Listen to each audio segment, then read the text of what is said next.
Folks, I've long said we have many obligations as a nation, but I got in trouble years ago for saying I'd make no apologies. We have only one truly sacred obligation: to prepare and equip those we send to war and care for them and their families when they come home and when they don't. That's why I'm so proud to have written and signed the PACT Act,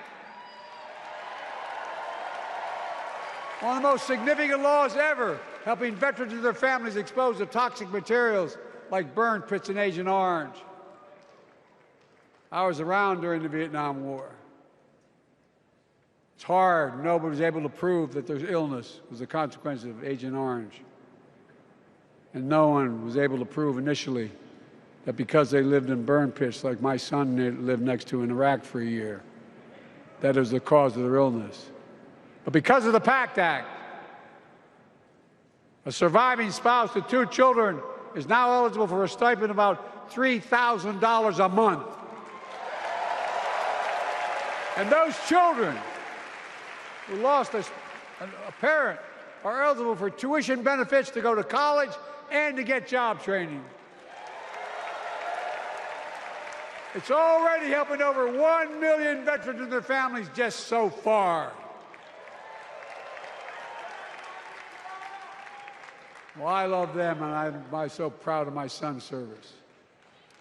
We get it, but guess who doesn't get it and doesn't respect our veterans?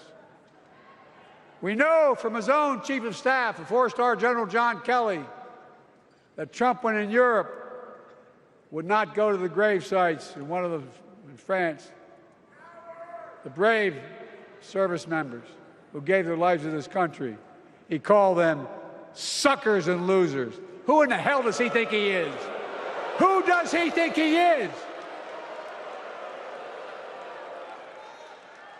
There's no words for a person. They are not the words of a person not worthy of being commander-in-chief, period. Not then, not now, and not ever. I mean that. I mean that from the bottom of my heart.